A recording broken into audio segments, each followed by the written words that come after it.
주신 하나님의 말씀은 요한복음 14장 16절부터 21절까지 말씀입니다.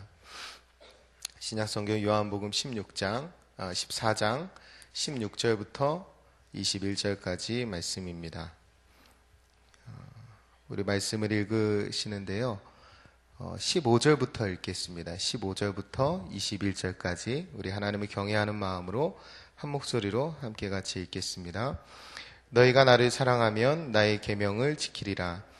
내가 아버지께 구하겠으니 그가 또 다른 보혜사를 너희에게 주사 영원토록 너희와 함께 있게 하리니 그는 진리의 영이라. 세상은 능히 그를 받지 못하나니 이는 그를 보지도 못하고 알지도 못함이라.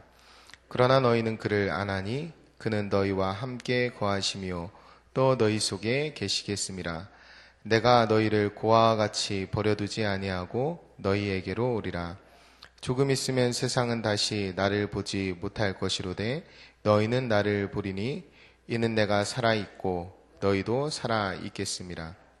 그날에는 내가 아버지 안에 너희가 내 안에 내가 너희 안에 있는 것을 너희가 알리라. 나의 계명을 지키는 자라야 나를 사랑하는 자니 나를 사랑하는 자는 내 아버지께 사랑을 받을 것이요 나도 그를 사랑하여 그에게 나를 나타내리라. 아멘. 제가 말씀 처음하고 끝에만 다시 읽어드릴게요. 15절하고 21절입니다. 너희가 나를 사랑하면 나의 계명을 지키리라. 나의 계명을 지키는 자라야 나를 사랑하는 자니 나를 사랑하는 자는 내 아버지께 사랑을 받을 것이요 나도 그를 사랑하여 그에게 나를 나타내리라. 아멘. 하나님 말씀이 나를 사랑하면 말씀을 지킨다라고 하나님이 우리에게 말씀하십니다. 성경이 말하는 이 사랑은 굉장히 구체적입니다. 그러니까 사랑하면 행동해야 되는 거예요. 하나님이 우리를 사랑하셔서 하신 행동이 무엇입니까? 하나뿐인 아들 예수 그리스도를 내어주신 거예요. 이 요한복음 3장 16절에 나옵니다. 하나님이 세상 우리를 이처럼 사랑하사 독생자를 주신 거예요. 그게 하나님이 우리를 사랑하신 증거죠. 그러니까 하나님이 우리를 사랑하셨기 때문에 그렇게 행동하신 겁니다. 성경이 말하는 것은 우리가 하나님을 사랑한다면 구체적인 행동이 수반되어야 한다는 거예요. 믿으면 행해야 하고 사랑하면 행동이 드러나야 하는 것입니다. 사랑하는. 오늘은 그 말씀을 앞뒤로 하고 계신 건데요. 말씀을 잘 듣고 순종하는 것이 예수님을 사랑하는 것입니다. 이것이 첫 번째입니다. 말씀을 잘 듣고 그 말씀에 순종하며 살아가는 것이 예수님을 사랑하는 것입니다. 우리가 이것을 조금 벗어나면 본질을 벗어났다고 합니다. 그러니까 때로는 우리가 교회 일을 더 사랑할 수도 있습니다. 때로는 예수님 외에 다른 것을 더 사랑하면서 그것이 예수님을 사랑하는 것이라고 우리가 잘못 착각할 수도 있습니다. 여러분, 사랑은 쉽게 말해서 몸과 마음이 한쪽으로 기울어지는 거예요. 그러니까 남녀의 사랑도 비슷합니다. 그렇죠? 가까이 있고 싶고. 그러니까 몸과 마음이 기울어지는 그런 행동으로 드러나는 것이 사랑이에요. 그러니까 우리가 주님을 믿고 그분을 사랑한다면 우리의 몸과 마음이 그분께로 기울어져야 하는 것입니다. 그렇게 돼서 여러 행동들이 나타나는 거예요. 오늘같이 여러분이 새벽에 주님을 사랑해서 주님을 향해서 몸과 마음이 기울어져서 여기에 계신 것입니다. 그렇다면 여러분이 하나님의 백성이요 자녀인 것이 분명합니다. 그런데 반대로 여러분들이 몸이 기울어져서 여기까지 오셨는데 마음의 중심에는 여전히 세상이 있을 수도 있습니다. 세상의 문제들이 나를 여기로 당겨냈을 수도 있어요. 그러면 아주 깊이 본질로 들어가면 내가 예수님을 사랑해서 이 자리에 몸과 마음이 이끌렸다기보다는 어쩌면 세상을 사랑하는 그 마음, 내 욕망이 나를 끌어낸 것일 수도 있습니다. 그렇다면 우리는 하나님의 백성이나 또는 하나님의 자녀가 될 수 없는 것입니다.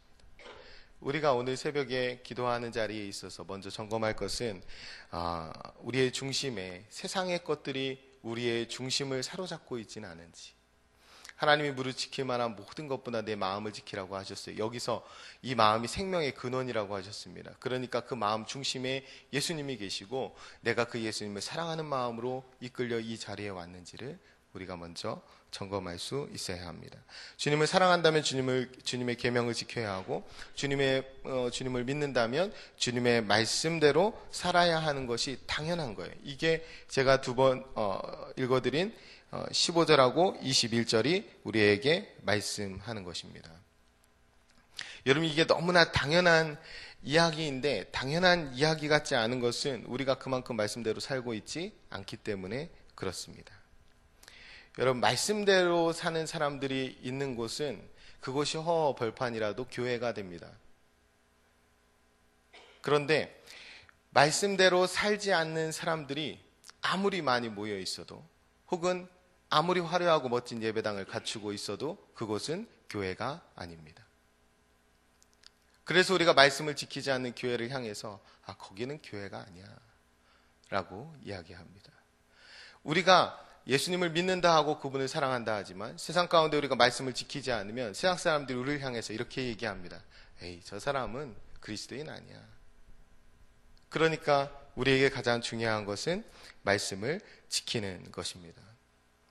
말씀을 지키는 그 본질을 잃어버렸을 때 서구의 많은 교회들이 고급 사교장이 되거나 관광지가 되거나 예식장이 되었습니다. 심지어 술집이 된 곳도 있습니다. 말씀을 지키는 본질을 잃어버릴 때 거기는 더 이상 교회가 아닌 것입니다. 뒤집어 말하면 말씀을 지키는 사람들이 있는 곳이 교회입니다. 그러니까 우리가 자랑한다면 크고 웅장하고 아름답고 편리한 예배당을 자랑하는 것이 아니라 말씀대로 사는 한 사람 한 사람을 자랑하고 증거하고 또 간증할 수 있어야 합니다. 여기에 계신 여러분들이 새벽에 하나님께 몸이 이끌리고 마음이 이끌려서 그 사랑으로 나온 여러분들이 말씀을 행하고 지키는 그 한 사람 한 사람이 되었으면 좋겠습니다. 여러분, 빌립보 교회를 향해서 바울이 편지 쓰면서 그 교인들을 향해서 뭐라고 지칭하냐면 그가 사랑하는 형제자매라고 이야기하면서 나의 기쁨이요 나의 면류관이라고 이야기합니다. 그 이유는 뭐냐면 그들이 핍박 가운데도 복음에 합당한 말씀을 지키는 삶을 살았기 때문이에요. 우리에게 정말 기쁨이 되는 것, 우리에게 면류관, 진짜 자랑이 되는 것은 말씀대로 행하는 사람들입니다. 그 사람들이 많아져서 그 사람들을 자랑할 수 있는 진짜 교회다운 교회가 되었으면 좋겠습니다. 말씀을 지키는 사람들이 모인 곳이 교회예요. 오늘 새벽에 모여서 기도하고 말씀 듣고 또 말씀에 순종해서 살아가는 여러분이 제일 중요합니다. 참된 신자라면 길이요 진리요 생명이신 예수님을 따라서 살아갈 수 있어야 합니다. 모든 면에서 말씀대로 살아가야 된다는 말이에요. 방향을 정하고 그 길을 걸어갑니다. 주님이 앞서가신 길을 따라 걸어가는 것입니다. 주님이 원하시는 길을 삶의 모든 면에서 걸어가는 것입니다. 그게 주님을 사랑하는 방식이고 그게 믿음의 방식이요 또 행함으로 드러나는 사랑의 모습입니다. 그런데 우리가 실제로 하루에 이렇게 기도하고 방향을 정하고 예수님을 따라 말씀을 살아가지만 순간 우리 입에 나오는 말이 뭐냐면 현실은 그렇지 않아 이겁니다. 현실은 다르다라는 거죠. 신앙과 현실은 다르다라는 말을 우리가 곧잘 씁니다. 여러분, 이거 뒤집어 말하면 현실에 하나님이 살아계시지 않다라는 말입니다. 내 교회 안에서는 내가 찬양하고 기도할 때 하나님이 사랑하는 것 같은데 나가서는 하나님이 사랑하지 않는다라는 것입니다. 목사님이 많이 쓰시는 말씀, 그리고 여러분도 그 말씀을 들어서 기도에 많이 쓰시는 말씀이 하나님의 임재와 현존입니다.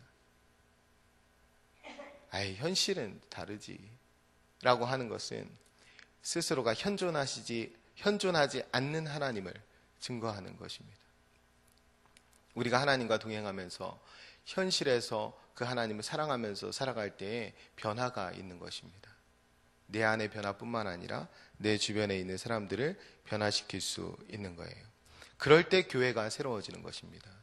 그럴 때 교회가 능력이 있어지는 것입니다. 여러분, 교회가 부자가 돼야 능력이 있어지는 것이 아니라 말씀대로 행하는 한 사람 한 사람이 늘어갈 때 교회가 능력이 있어지는 것입니다. 여러분, 예수님 부활하신 다음에 그 예수님 만났던 12 제자에 의해서 온 세계가 새로워졌습니다. 예수님을 사랑해서 그 예수님께 목숨을 버릴 수 있었던 그 사람들로 인해서 교회가 새로워진 거예요. 그리고 세상이 새로워졌습니다. 여러분, 오늘 한 사람 한 분 한 분 여러분들이 세상에 나아가서 말씀대로 행하는, 그 말씀대로 사는 하나님을 사랑하는 사람들, 하나님의 자녀, 하나님의 백성, 하나님의 교회로 살아간다면 여러분 주변에는 하나님의 능력이 나타날 뿐만 아니라 여러분 스스로가 살아계신 하나님을 보게 되실 것입니다. 오늘 말씀에 살아있고 또 살아계신 주님을 여러분들이 본다고 하나님 말씀합니다. 우리에게 정말 복은 내가 일상에서 그 살아계신 하나님을 직접 보는 것입니다. 그리고 그 살아계신 하나님을 간증하는 거예요. 그것이 진짜 간증과 찬송이 넘치는 삶입니다. 저와 여러분이 정말로 그런 삶을 누릴 수 있었으면 좋겠습니다. 여러분, 그런데 이것이 우리의 힘으로 참 어렵고 우리의 다짐과 또 고백과 결심만으로 되지 않기 때문에 오늘 말씀에 보면 하나님이 그런 우리를 도와주시기 위해 보혜사 성령님을 보내주셨다라고 말씀합니다. 이 진리의 성령께서는 우리가 하나님을 사랑해서 그 진리의 걸음을 걸어갈 수 있도록 우리에게 진리를 가르쳐 주시고 생각나게 해주시고 우리를 모든 진리 가운데로 인도해 주십니다. 언제까지 그렇게 하시냐면 오늘 말씀에 영원까지 그렇게 해주신다라고 말씀했습니다. 여러분, 오늘 이 자리에서 기도하면서 그 성령을 충만히 받는 시간입니다. 그리고 그 성령님과 더불어 하루를 걸어가는 것입니다. 혹 우리가 말씀을 벗어나서 행할 때 그 성령께서 우리를 책망하실 것입니다. 혹 우리가 말씀을 지키다가 지쳐서 무릎 꿇고 넘어져 있을 때 그 성령님이 우리를 다가와서 위로해 주시고 격려해 주시고 다시 일으켜 주실 것입니다. 우리가 너무 힘들어서 하지 못할 때 때로는 그분이 우리를 변호해 주시고 우리 편이 되어 주실 것입니다. 그리고 말씀대로 행하지 못하는 내 자신에게 절망할 때에도 하나님은 성령으로 말미암아 우리가 인침받은 하나님의 백성임을 다시 한번 확인시켜 주실 것입니다. 그 성령님을 우리에게 주셨다라는 거예요. 여러분들이 이 보혜사 되시는 성령님과 더불어 하루를 살아가는 것이 하나님을 진짜 사랑하는 방식이 되는 것입니다. 그런 하루가 되었으면 좋겠습니다. 두 번째로 20절에 보면 그날에 내가 아버지 안에 너희가 내 안에 내가 너희 안에 있는 것을 너희가 알리라 라고 말씀합니다. 예수님이 이 땅에 계시는 동안에 그분이 아버지 안에 계셨어요. 아버지 안에 계셨다는 말은 뭐냐면 아버지의 마음을 품고 살았어요. 그분이 십자가를 지는 것이 쉽지 않았습니다. 그러나 그것이 아버지가 원하는 것이었고 아버지의 나라 가운데 반드시 행해야 되는 일이었기 때문에 그 일을 감당합니다. 예수님이 비로소 구원자가 되실 수 있었던 것은 그분이 아버지 안에서 아버지의 마음을 품고 행하실 수 있었기 때문입니다. 우리도 마찬가지입니다. 오늘 말씀해 보면 너희가 내 안에 내가 너희 안에 있는 것을 너희가 알리라 라고 말합니다. 그리스도인이란 예수님처럼 예수님이 아버지에게 그러하셨던 것처럼 우리가 예수님 안에 거하면서 그분의 마음을 품고 살아가는 것입니다. 예수님의 마음을 품고 살아가는 것이 제일 중요합니다. 오늘 말씀에서 너희가 내 안에 내가 너희 안에 있는 것을 알리라 라고 말합니다. 이게 아니에요. 너희가 내 안에 있으면 내가 너희 안에 있겠다라는 말씀이 아닙니다. 너희가 내 안에 있고 내가 너희 안에 있는 것을 알리라라는 것입니다. 이게 조건이 아니고 이게 무슨 말이냐면 내가 주님을 알기도 전에 내 안에 계셨던 하나님, 내가 주님을 알기 전에 나에게 찾아오셔서 나를 먼저 사랑해 주신 하나님, 그 하나님을 만나게 된다라는 거예요. 그때부터 진짜 믿음과 사랑이 시작된다는 말입니다. 다메섹 도상에 바울이 그랬어요. 예수 믿는 사람을 잡아 죽이려고 막 갔잖아요. 그런데 거기서 예수님을 만나게 됩니다. 그리고 그가 에베소서에 뭐라고 씁니까? 창세전에 나를 택했다고 이야기합니다. 뭘 깨달은 거예요? 다메섹 도상에서 그때 찾아와서 만나주신 예수님을 이야기하는 것이 아닙니다. 그가 예수님을 인식하지도 못했을 때 창세 전부터 자신을 찾아와 함께 해주신 하나님을 깨닫게 된 거예요. 그걸 인식하는 순간 진짜 믿음이 시작되고 진짜 사랑이 시작되는 것입니다. 창세 전부터 그를 택했고 마음 중심에 이미 와 계신 예수님을 그때부터 비로소 신뢰하게 되는 거예요. 그때부터 생명의 길, 진리의 길을 걷게 됩니다. 베드로가 예수님을 3번이나 부인합니다. 예수님이 그럴 거라고 말씀하셨어요. 예수님 말씀대로 정말 3번을 부인했습니다. 그런데 그가 다시 회복됩니다. 그가 회복된 시점은 예수님이 찾아와서 그 바닷가에서 조반을 차려주시고 회복시킨 그 순간이었지만, 그가 깨달은 것은 그가 예수님을 부인한 그 순간에도, 그걸 예수님이 다 아시지 않았어요? 그 순간에도 예수님이 그와 함께 계셨음을 그가 깨달은 것입니다. 그 순간에도 그 중심에 자리하고 계셨던 분이 예수님이신 것을 그가 알았던 거예요. 자기를 버리지 않는 예수님, 자기에게 먼저 찾아와 만나주시고 구원해 주신 그 예수님의 크신 사랑을 깨달은 순간부터 베드로가 변하기 시작하는 겁니다. 12제자도 변하게 되는 거예요. 그리고 진정한 믿음의 삶은 이렇게 시작하는 것입니다. 그래서 요한일서 5장 3절에 이렇게 말씀합니다. 하나님을 사랑하는 것은 이것이니 우리가 그의 계명을 지키는 것이라. 그의 계명은 무거운 것이 아니로다. 여러분, 그의 계명이 무거운 것이 아니도다, 이 말은 뭐냐면 그의 계명이 쉽다라는 거예요. 나를 품고 계시고 내 안에 계시는 하나님을 바르게 인식할 때에 그분이 나에게 보혜사를 보내주시고 그분이 나를 도우시는 하나님을 인식하는 까닭에 그분의 계명을 지키는 것이 충분히 쉬운 일이 되는 것입니다. 예수님이 함께 하시기 때문에, 그리고 예수님이 나를 얼마나 사랑하시는지 깨닫기 때문에 그 다음부터는 말씀을 행하는 것이 쉽다는 말씀이에요. 여러분, 바울이 다메섹 도상으로 막 예수 믿는 사람을 잡아주기로 달려간 거리는 200km 정도 된다고 합니다. 그런데 그 이후에 그가 예수를 믿고 복음을 전한 거리는 수천 킬로가 돼요. 물리적으로는 뒤가 훨씬 더 어려운 일입니다. 그런데 바울은 그 물리적으로 훨씬 어렵고 수천 킬로를 걸어가면서 당했던 많은 고난을 그가 뭐라고 얘기하냐면 내가 잠시 당하는 경한 것이라고 이야기합니다. 왜 그럴까요? 창세전에 그를 택해 주신 하나님의 사랑이 너무 컸기 때문에 그렇습니다. 그리고 그 사랑이 이끌어갈 그 영광의 자리가 너무 빛났기 때문이에요. 그 영광에 비하면 내가 이 땅에 당하는 그 환난이 잠시 당하는 경한 것이라고 이야기합니다. 여러분, 주님을 사랑하는 마음으로 말씀을 지키는 것은 쉬운 일입니다. 여러분, 오늘 하나님을 지극히 사랑하는 여러분이 되셨으면 좋겠습니다. 기도하겠습니다. 참 좋으신 아버지 하나님, 감사합니다. 오늘도 저희를 주님의 품 안으로 불러주시고 창세 전에 저희를 택해 주신 하나님의 사랑 안에서 하루를 시작하게 하시니 감사합니다.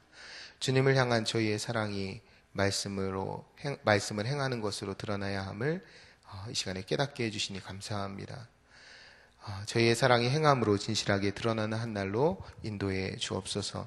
주님을 향한 사랑을 손과 발로 증명할 수 있도록 도와 주옵소서. 저희의 믿음이 단순한 구호로 그치지 않게 하시고 거룩한 삶의 변화로 일어날 수 있도록 인도하여 주옵소서. 저희 안에 늘 함께 하시는, 영원까지 함께 하시는 진리의 성령께서 저희를 더 온전하고 진실한 믿음을 향해 길이요 진리요 생명 되시는 주님의 말씀대로 살아갈 수 있도록 인도하여 주옵소서. 그래서 저희가 주님 안에 거하며 주님이 저희 안에 거하는, 그렇게 주님의 마음을 품고 사는 복된 한 날이 될 수 있도록 인도하여 주옵소서. 그렇게 동행해 주시고 또 우리의 삶 가운데 살아 역사해 주실 것을 믿으며 감사드리며 예수님의 이름으로 기도합니다. 아멘. 오늘 교육에 대한 공동 기도문을 함께 교독하며 기도하겠습니다. 10년 20년 아니 주님 재림하실 때까지 내다보며 다음 세대를 사랑으로 품고 세워가게 하옵소서.